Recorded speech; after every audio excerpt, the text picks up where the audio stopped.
Welcome viewers, आज की मज़ेदार कहानी। याद है जब मैंने उसे पहली बार देखा था, देखते ही मुझे उससे प्यार हो गया। वो शहर से मेरे गांव में रहने के लिए आई थी और उसका घर भी मेरे घर के बहुत करीब था। मैं अक्सर उसको अपने घर की गली से देखा करता था। वो मुझे बहुत पसंद थी, लेकिन कहने से डरता था।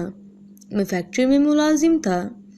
मैं बहुत मेहनती था, लेकिन उससे मिलने के बाद काम में दिल नहीं लगा मेरा, न आराम में।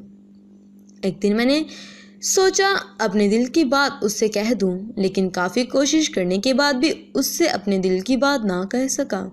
एक दिन जब मैं घर आया तो क्या देखता हूँ, लड़की मेरे घर पे। मेरी तो खुशी की इंतहा न रही। पहली बार इतने करीब से देखा मैंने उसे। उसने मुझे देखा और सर झुका के चली गई। उसके बाद मेरी हिम्मत बढ़ गई। मैंने सोचा अब तो बताऊंगा अपने दिल की बात। एक दिन मुझे पता चला कि उसे शायरी पढ़ने का बहुत शौक है, लेकिन मैं तो अल्लामा इकबाल या मिर्ज़ा गालिब नहीं था कि उसे शायरी सुनाता। तो मैंने फ़ैसला किया क्यों ना मैं बाज़ार से एक शायरी की किताब खरीद लूँ। मैंने शायरी की किताब खरीदी और उसे याद करना शुरू किया। और जब मैं दोबारा मेरे घर आई तो मैंने ज़ोर ज़ोर से शायरी पढ़ना शुरू किया। उसने मुझे देखा और मुस्कुराने लगी। मैंने भी उसे देखता रहा। एक दिन फिर जब वो मेरे घर पे आई तो मेरा दिल घर पे कोई नहीं था। तो मैंने सोचा आज मौका है अपने दिल की बात कहने का। लेकिन मैं कहने से पहले उसने मुझसे पूछा आप शायर हो? तो मैंने झूठ बोला कि मैं शायर हूँ। उसने कहा मुझे शायरी बहुत पसंद है, क्या आप मेरे लिए शायरी लिखोगे? मैंने कहा क्यों नहीं, लिखूँगा। फिर वो चली गई, लेकिन मैं फंस गया कि मैंने तो शायर नहीं हूँ। अब उसके लिए शायरी कैसे लिखूंगा? बहुत कोशिश करने के बाद ज़िंदगी में पहली बार मैंने एक शायरी लिखी और उसे सुनाया। उसको मेरी शायरी बहुत अच्छी लगी। तो फिर क्या था, मैं हर रोज़ उसके लिए शायरी लिखता हूँ। यूँ मैंने फ़हीम बिलो से फ़हीम शायर बन गया। शायर का खिताब मुझे इस लड़की ने दिया था।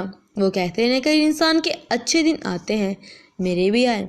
जिस लड़की को मैं 1 साल से अपने दिल की बात ना बता सका, उस लड़की ने एक दिन मुझसे अपने दिल की बात कह दी कि मैं आपसे प्यार करती हूँ।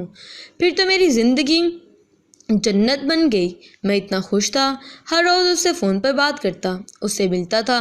लेकिन सबको पता है कि खुशी तो बेवफा होती है, उम्र भर साथ नहीं देती। एक दिन जब मैं उसे मिला तो उसने कहा मेरे लिए रिश्ता आया और लड़का मेरे घर वालों को भी बहुत पसंद है। मैं उससे कहा तुम शादी के लिए मना कर दो, मैं अपने घर वालों से तुम्हारी और अपनी शादी की बात करने के लिए तैयार हूँ। मेरे घर वाले ने मुझे 3 महीने का टाइम दिया है, तो मेरे लिए 3 महीना सब्र कर लो, मैं रिश्ता भेजूंगा। उसने कहा ठीक है। फिर 1 महीने बाद मुझे पता चला कि उसका रिश्ता पक्का हो चुका है और अगले महीने उसकी शादी है। तो पहली बार मुझे इतना दर्द हुआ जैसे मेरी जान चली गई। मैंने उसको फ़ोन किया और पूछा कि तुमने मेरे साथ ऐसा क्यों किया? उसने कहा मैं अपने घर वालों को बहुत समझाया, लेकिन वो नहीं माने और मैं अपने घर वालों के खिलाफ नहीं जा सकती। तब मुझे ऐसा लगा कि इस दुनिया में रिश्तों की कदर तो होती है, लेकिन मोहब्बत की कदर नहीं होती। उसने किसी और से शादी कर ली, लेकिन मैं भी उसकी यादों में शायरी लिखता हूँ। दोस्तों, ये मेरी ज़िंदगी की सच्ची कहानी है। मैं बेवफाई करने वालों से सिर्फ इतना कहूँगा, बेवफाई वो गुनाह है जिसकी माफ़ी नहीं। इश्क जान लेती है, सिर्फ वफा काफ़ी नहीं होती। Thanks for watching.